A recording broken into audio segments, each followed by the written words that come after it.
Kumusta naman po mga kagandang buhay ang ating mga alagang kambing? Mukhang dumadami na po sila at nakita ko po mga kagandang buhay. Halos ay buntis po ang ating mga babaeng kambing. Ito po isa sa mga anak na nila oh. Yung native po ito mga kagandang buhay na buntis pala ang nanay niya na hindi natin bininta. Ayan sila.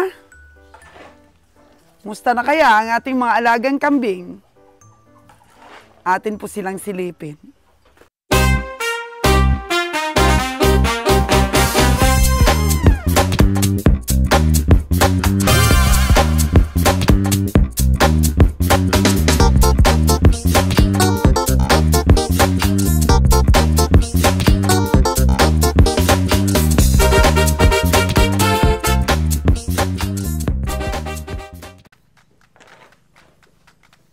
Ang una pong anak ni James, mga kagandang buhay, ay naibinta na po natin kay Sir Constantino.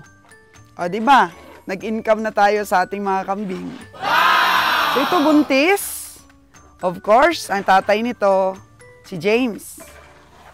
Buntis po ito. Ayun, buntis din po. Yun. Ito, buntis din po, mga kagandang buhay. At ayun, malapit na rin pong mga anak. Yay! So, lahat sila yan ay nabuntis ni James. Ang daming chicks ni James. So, dito po sa kulungan, mga kagandang buhay, meron pong bagong panganak. Ito, buntis po. Itong puti na to. Wow! So, ito po yata yung bagong panganak. At tingnan nyo po, dalawa po ang anak niya. Kayo na lang po ang humusga kung kamukha ni James. Ayan, yung dalawang anak. Wow! Oh, yung tinga po, mga kagandang buhay, James na James. Yay! Oh. Ikaw, buntis ka. Buntis siya. Oy. Kamukha din sana ni James ang anak mo na. Gandang lahi ni James eh. Oo. Ayun, dumidi na. So, yun nga po ang nanay ni ng mga bagong kambing natin. Ayan, dumidi na. Ikaw, buntis din po siya, oh. Oh, halos po buntis ngayon ang ating mga kambing. Oh, daming gatas. O, kain. Ay, kanina po, nakita ninyo, ang dami pong, dito, nilagay sila. Dong, pwede ba dagdagan mo tong pagkain ng kambing? Ubos na eh. Padagdagan na lang natin sa ating cowboy po. Ubus nila, oh. Wow! Napaka-cute naman ng anak ni James. Oh.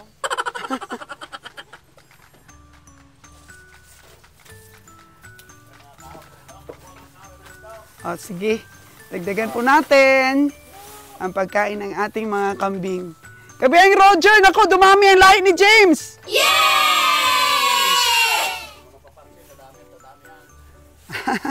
Hindi daw natin mapansin at dadami daw po ang mga lahi ni James dito.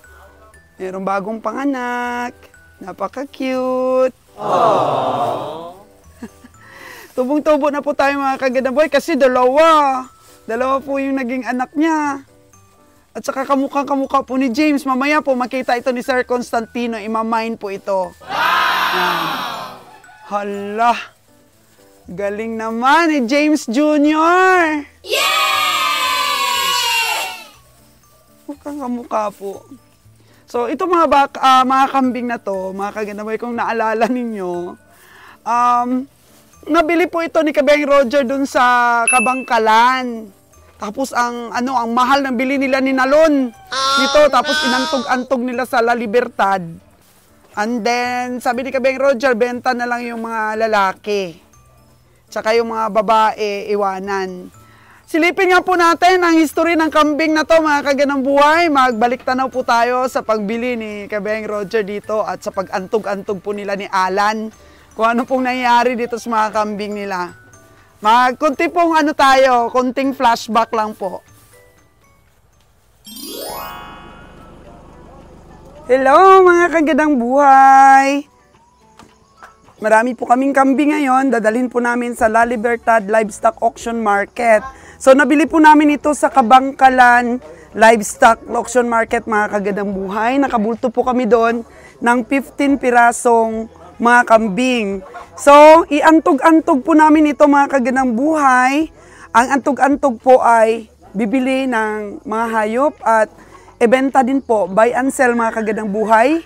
At yan po ang pangunahing hanap buhay dito ng mga tatay ng tahanan. Tingnan natin kung may kikitain ba tayo dito sa ating mga kambing na binili. Kung mura ba talaga or kung paano kami kikita dito.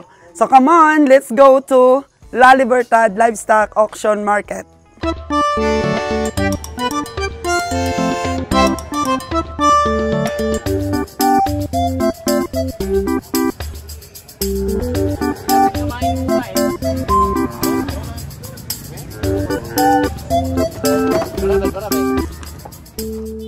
Sinubukan na pong iantog-antog ng team ang mga kambing namin. Habang ako po ay nagtatanong-tanong sa mga presyo na bintahan ng ibang komprador.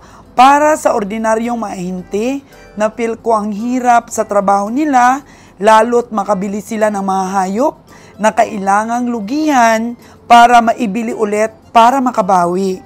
Kanya-kanya pong diskarte ang negosyo. Dahil si Kabiyahe ay baguhan sa kambing, nakabili siya ng mahal at sumamba ang nabilhan niya. Tunay ngang walang pilitan ang pamimili at pagbenta sa stockyard.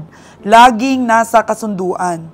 Lugi ka kung namamalikmata ka, kaya't dapat lagi kang presence of mind sa pamimili. Nagtiyaga po sa pagparada ng kambing ang team at napapangiti na lang ako habang pinagmamasdan ko sila sa malayuan, lalo na si Kabiyaheng Roger. Alam ko namang malakas ang fighting spirit ni Kabiyahe at iyan po ang isang katangiang hinahangaan ko sa kanya. Hindi natatakot sa risk, hindi natatakot malugi, basta matuto at babawi na lang sa susunod. Meron na po kaming buyer sa kambing namin, mga kagandang buhay. At timbang po ang basihan natin. Titimbangin. Patay tayo dito dahil hindi nakakain yung ating mga kambing. So ang buyer natin, mga kagandang buhay, ay gusto ay timbang lang. Mananalo kaya kami dito sa timbang? Nalon, magkano ang timbang? Magkano kuha sa 1 kilo? 187 lang. Oh, Ang pito ka mo, laki. 187. Mamay lang mo, Roger. Para ma-dispose ang laki, kaya ang bayan lang buyon. Ah, okay. Busog kayo mga stang laki. Ah, sige, sige. Ganun talaga. So, nabili namin ng 185 ang kilo. Benta lang ng 187. So, kung nag-lose weight, patay na.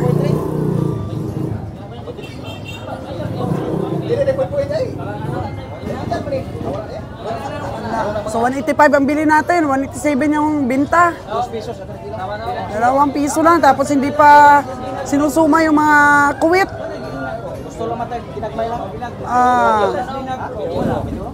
wala. Isa kaya ang kunti lang ba? Sino naglista? Ha? Siya yung bibili? Tingnan mo lista niya. 23, 21. Oh. Oh, tayo listahan po ka. Kada kilo tingnan. 23, kati uno. So, ayan po, mga kagandang buhay. Yung buhay ng antog-antog. Minsan daw sabi ni Nalon, panalo. Minsan daw talo. So, bili namin ng 185 per kilo. Tapos medyo busog pa yon. Tapos ngayon, benta lang ng 187. 2 piso lang kita. Tapos gutom pa. Sa atin lang, bisag 1 piso. Gutom pa yung hayop. So, makakabawi kaya tayo nito? Mukhang hindi makabawi. Lugi kasi hindi namin napakain. Payat-payat to. Ay, nako, iwan. So, ito po ang buhay antog-antog. Natawa pa yung Nalon. Ako, Nalon. So, pagod lang siguro nito kay Alan. Alan, pagod lang siguro nito ang tubo ninyong dalawa ni Nalon. Pagod lang. O, ganun talaga po ang negosyo. Hindi na mapako dam, kay balyon, baliktaran lang dam. Oh. Ay, nako, napaka-positibo nitong dalawa kong mga tao. Napaka-positibo po. Kailangan po talaga positibo pag nagnegosyo po tayo. Kahit konti lang po ang tubo, basta sana wag lugi tayo. Yan po. Kaya minsan po, malungkot din kapag ka nagagas ka pa. Pagka lugi na yan, pag naggas pa kami, pero ito'y sinabay lang namin sa aming mga lakad. Tinesting lang po namin mga kagandang buhay kung ano ba talaga ang sinasabing antog-antog, kung kikita ba talaga. Pero, susuko ka ba na Lon o hindi? Hindi ito susuko. Tuloy pa rin, tuloy pa rin. Tuloy pa rin, basta na ibaligyan ba, kanding, balitan na to. Oh, tapang. Oh, tingnan mo doon. Ay, oh, 20.75 kay... Oh, manood kayo sa vlogs ko ha. Kasi ito, mga pugi kayo ha. Oh. Ang point i-abolish na. Lalo sweet yun siguro na sa amo kay wala na mo gipakaon mula kagabi. Yan ito, 75 madam. Ang tali ato, kung ano to siya, dili natin tali kay isa sweet na itong pabiyahin ako. Ay, Diyos ko. 2 piso lang nalo ng ating... Doon, wala man tayong bawas-bawas. Pamasayan pa ng kwan madam, 400. Ay, nako. 15.3. 15.3.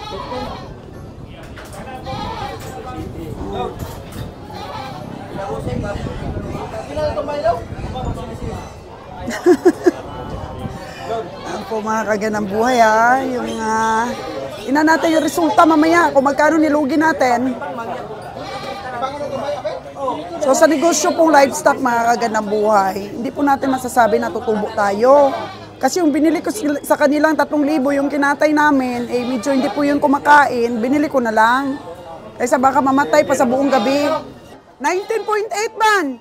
Wala na ihap ang mga point-point na lon? Wala. Para na spacey ang point-point ug balibo ug sungay. Ah, okay. Oh, muna dia, madam. Oh, maayo gid si tatay. Ipasabot gid sa tao. Oh. So ayan, para di na namin maibalik tong mga kambing na to.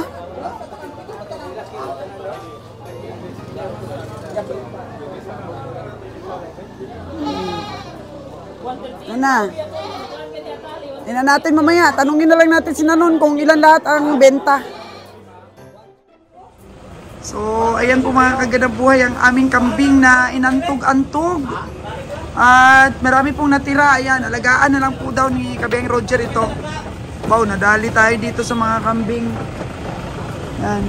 Payat pala ito. So, binili natin itong kambing. Tsaka, ibibenta din sana. Kasi malalaki lang yung kinuha. At tsaka, lugi po mga kagandang buhay kasi nabili natin yun ng 185 per kilo. At binili lang sa atin ng 187. So, siyempre ang loose weight nun, ay nako, hindi na po nakabawi. So, ito pang mga baliliit na to mga kagandang buhay, alagaan na lang po muna natin. So, ganun. Okay nga yun ah. Mga babae ba ito? Mga babae ito. So, siyempre, maganda ito. Palakihin natin at paramihin natin. So, alagaan na lang natin yan at palakihin. Yan na. So, yan na lang natin yan. Saan nyo ipastol yan? Ano rin na lang? Ang tulong sila ng bosik. Okay, okay. Sige.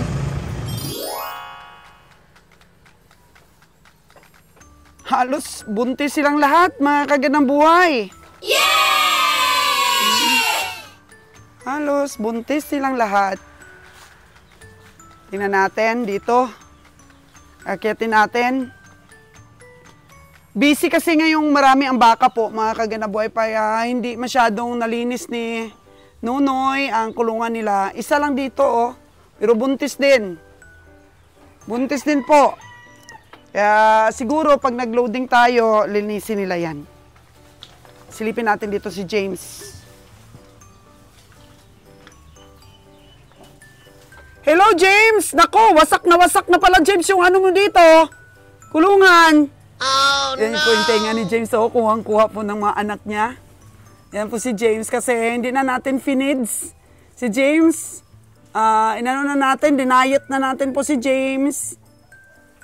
Ayan po si James. Wow! Hello, James. Dumadami ng lahi mo, James. At sinira din ni James po yung ano niya, oh. Oh, no! Dito. Lagi niyang sinusungay. Oo, nagpapabili po si Kabeng Roger ng sahig para po ma-repair tong ano ni James. Kulungan. Kasi masyado matapang si James. Oh, no! Oo. Meron din pong manganganak na. Naalala niyo ba yung nabili ko? Dito po sa malapit sa amin. Si Madam, ang pangalan, na nanganak po ng 3 pero isa lang po ang nabuhay. Tingnan po natin si Madam. Ayun siya sa kabila, oh. Nanguya-nguya. Si Madam po ay maganda na rin ang lahi. Yan po ang aking kambing na nabili sa Basak Stockyard at pinangalanan ko pong Madam. Buntis na po ulit siya. Ayan, at naghihintay na lang po ng kanyang kapanganakan. Napakaganda po ni Madam, no? Malaki po siyang kambing. Tapos plus, yung tatay pa po ng anak niya, yun, si James na matapang. Oo. So, dito po sa kulungan, si Madam. Yan.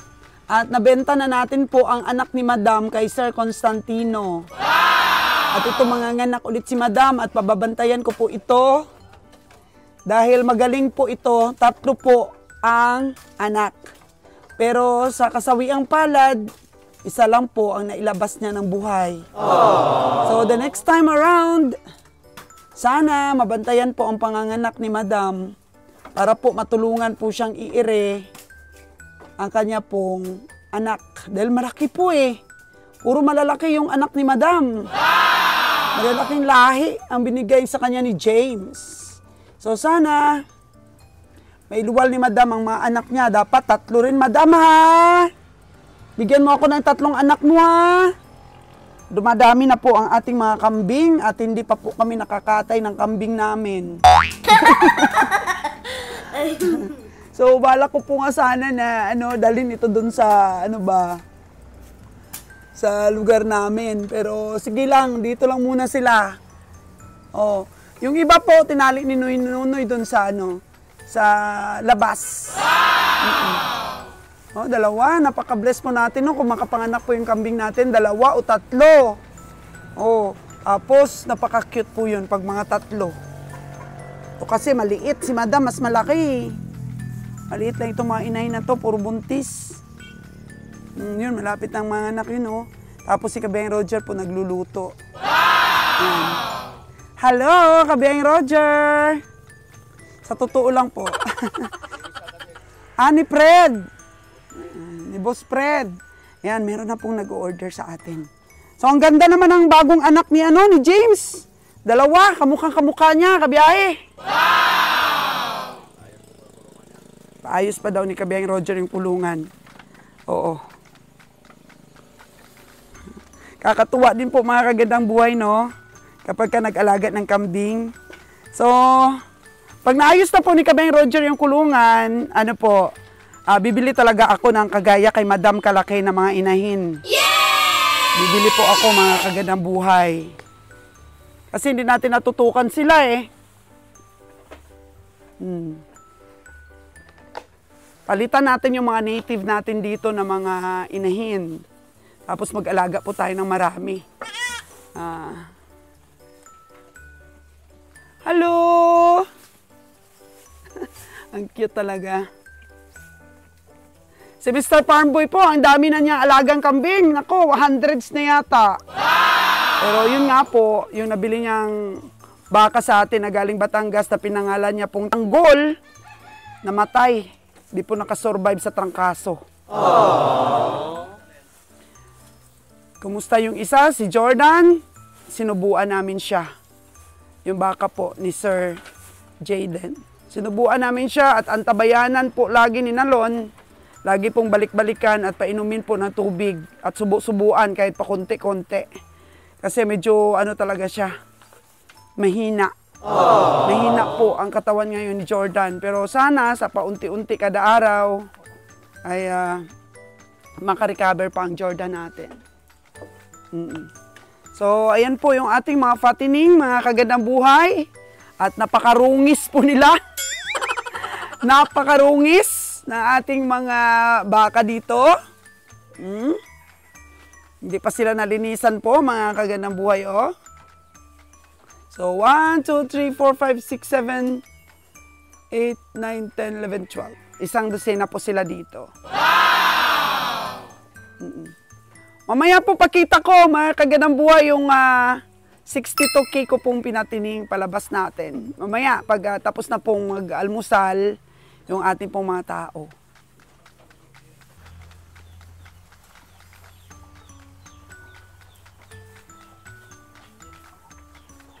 Laki rin itong black na to, na pinatining ni Kabeng Roger. Black Brahman. Oh, tingnan niyo yung mga muscle niya, oh. Wow! Ito din, ang bull na pinakita natin ng nakaraan. Oh. May mga potential po na lumaki. Bilog na po siya, bilog. Pero naubusan po sila ng feeds mga 1 linggo na. Oh. Oh. Yung 3 Holstein natin.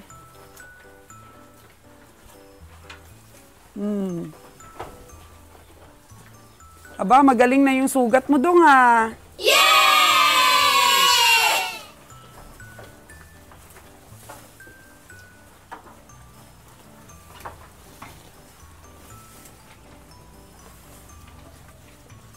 Ito po yung aking 62K na mamaya po ilalabas natin para makita po ninyo. O diba, 1 month pa lang po ito. May potential po talagang lumaki. Wow! Uy, grabe, ang laki na niya talaga. So ngayon, marami po tayong baka, hindi pa rin siya maikakarga. Kaya siguro matatapos natin yung 100 days dito na pagpapatining sa kanya. Kasi payat po ito nung nabili natin. Tapos nakita ko may potential na lumaki. Kaya tingnan nyo na po, mga kagandang buhay. Yay! Kaya kung makita ko siya mamayang ilabas, ma-inspire po ako, maghahanap ako ulit ng ipapatining. Kasi mga kagandang buhay, nabenta kasi namin yung ibang patining namin ang alanganin. Gawa ng medyo kinapos po tayo sa puhunan. But now po, mga kagandang buhay, naka-loan po tayo ulit sa bank. Kailangan po nating bayaran every month. Ay makaluwag-luwag na po tayo ulit. Kasi po, mga kagandang buhay, may mga project din po kasi tayong iba, hindi lang po yung baka. Diba nakita ninyo, nagkaroon po ako ng construction din with my engineer. Na mag-upisa po tayo sa pakunti-kunting inahin muna. Para po makapag-umpisa po tayo ng backyard farming natin sa mga baboy. Wow! Kasi mga kagandang buhay, pag nakita ko po talaga yung mga alaga natin, yung alaga ni Rona Itik, yung kanya pong pugo, ako natutuwa ako. Iba po talaga yung nabibigay na katuwaan. Nalungkot nga lang po tayo sa mga baka nating nagkasakit. Ito mga kagandang buhay, oh, nagkasakit din po ito. Ayan, nagkasakit rin. Kaya makita natin, payat pa po siya. At saka, yung isa kanina na sinubuan ko, yan o. Yung isa po na sinubuan ko, ito na siya, nakatayo na. Kasi napainom daw ito ng Betracin Gold. Tumayo siya, mga kagandang buhay. Sadyang si Jordan po yung tinamaan talaga. Kasi ang laki ni Jordan eh. Sabi ni kabiyahing Nalon, ang carcass weight na ni Jordan ay nasa mga 200 to 220 kilos. Ang carcass weight ni Jordan, kung halimbawa po na katayin natin si Jordan. Mahigit na po yun. Pumayat nga lang kasi nagkasakit. Laki baka si Jordan. Kaya mamaya po pa tulong-tulong silang ibaligtad si Jordan. Tulungan nilang baka makatayo na. Ang hina pa ng katawan eh. Yan po yung mga fattening natin. Kaya po yung iba gusto din nilang ma-feature natin ulit yung fattening natin. nabawasan na po sila mga kagandang buhay at hindi na po tayo nakadagdag gawa ng, sabi ko, malaki pala po ang puhunan ng fattening. Oo, malaki. Malaki ang puhunan. Kaya, ayun, kasi inuna natin yung pagbayad sa mga sasakyan natin, di ba po? Tapos na natin bayaran yung 2 10-wheelers natin. Tapos yung 2 sasakyan natin maliliit, yung Elf at saka Canter, dadalhin natin dito para at least makatipid po tayo sa gas kung maliit lang po yung taga-pick up natin na nabibili natin sa mga farmers. At papunta-punta po tayo sa mga stockyard na maliliit at sa pag-pick up po ng mga nabili nila doon pa ilan-ilan lang, pa 4-4, 5, 3, Elf lang po at saka Canter. So tuwang-tuwa po si Kabeng Winnie at si Kabeng Nalon. Sabi ni Kabeng Nalon, akin yung Elf, akin yung Canter, sabi naman ni Kabeng Winnie. Okay lang po yan, kasi yung Elf at Canter na yon, bawing-bawi na po ang serbisyo nun doon sa aming mga store. So maghahanap na lang kami ni Kabeng, Manager Bio, ng bibili nating close ban. Close ban lang daw, wag lang wing ban. Close ban lang po ang ipapalit natin doon para po kargahan ng bigas at mga groceries po ni Manager Bio. Dali mo dito, John Bray, yung aking kape. Dali mo dito. Ako, ayaw mong ma-feature ka sa sa camera, ha? Yung taga-timpla ko po ng kape, si John Bray, at alam niyang maaga pa po tayo nagpasyal-pasyal sa ating pong mga alaga. Di pa tayo nakakape. Salamat anak sa kape. Oh, coffee is life. Thank you so much. Oh, black coffee po mga kagandang buhay. Black coffee. Love, love, love. Wow! Ay, salamat naman po. At itong nakahiga kanina na nagkasakit, nagsipon at naglagnat din. Ayan, nakatayo na. So ilang araw na lang po at nandito na yung feeds nila. Kasi uuwi po yung ating silver truck na may karga pong itlog at sumingit po tayo ng 20 na sako ng feeds para po sa ating mga baka. Yan. Kaya sa may mga puhunan, ganito lang pong kulungan yung gawin ninyo. Magkano lang naman po ang gastos dito. Matagal nyo na pong gamitin. Basta po flooring lang po. Dito nga sa gitna, hindi po pinlooring oh. Magfatining po kayo ng baka. Sigurado po talaga ang kita. Huwag lang pong anuhan ng sakit. Huwag lang pong magkasakit ang mga baka natin. Aww. Pulste ni kabiyahe. Yan. So, hindi rin po maraming feeds ang binibigay namin sa kanila po, mga kagandang buhay, kasi magastos din po pag maraming feeds. Tingnan mo po yung 62 kiko. Oh, palabas natin siya mamaya, mga kagandang buhay ha. Pag liguan po natin si 62K. Liguan natin para makita ninyo. Iko-compared ko po siya sa dati niya pong itsura kasi niliguan din namin ito noon. Wow! Tsaka sasabihin ko po sa inyo, pag kinatay na po siya kung magkano po tinubo ko. Kung masipag ka lang po maghanap ng mga bugang na mga na mga damo, o hindi naman po yan napier o bugang lang po yan. Kukuha namin doon sa may tubuhan. Wow! Ito, pinapatining din to, payat din to eh. So, pinurga muna siya. Or fattening. Katuwa, no? Sa kambing natin, na-feature ko po sa inyo. Tapos ngayon, itong mga baka naman. Ang laki na talaga ni 62 kiko.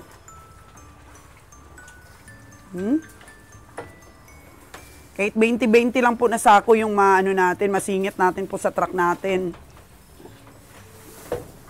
Para ma-feeds natin sila. Kunti lang naman pong feeds. 1 kilo, 1 araw yung binibigay namin sa kanila. Wow! Bawat isa. Isang bisis lang kami maghalo ng feed sa nila. Salamat. Laki na talaga niya. Kumapal po siya. Di ba? Nung nabili natin, ang nipis-nipis lang niya. Mamaya po, mga kagandang buhay, papaliguan po natin siya. So, another episode na naman yon. Dito.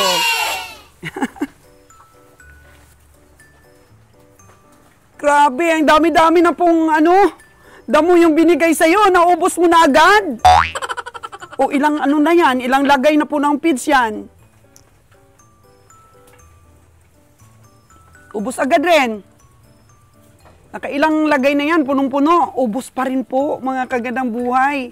So, libre lang po ang damo, di ba? Dati bumibili kami ng mga patda ng tubo. Pero, yun po, ibabalik namin yung streeder namin. Mag-silage po kami ng tubo pagka araw po ng pagka marami pong nagtatanim ng tubo. Yay! Mag-imbak po kami para po sa summer.